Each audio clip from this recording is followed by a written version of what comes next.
Hey y'all, let's make some dairy-free, super creamy pesto. In your blender, you're going to need 4 ounces of fresh basil. That's about 2 cups, pretty tightly packed. Next, you're going to need the juice of 1 lemon, and if you want, you can put in the zest if you like it a little extra zippy. Now for the garlic, you can add as much or as little as you'd like. I'll probably just add a couple of cloves. Then I'm going to add 1/3 cup of nutritional yeast. Salt and pepper to taste. You can always adjust that later and add more. Then about a cup of pasta water.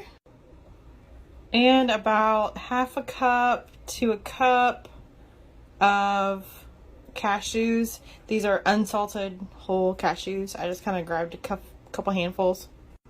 The last thing you need to add is a little bit of virgin olive oil. I'm going to start off with about 1/4 cup and just kind of eyeball it. I may need to go up to 1/2 cup just to get a little bit more creaminess out of it, but we're going to go with 1/4 cup first.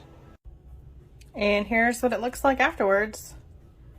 I'm going to use some of it on some pasta, and I'm going to save the rest of it for sandwiches and probably like doing some marinated tofu or vegetables. It's going to be so good.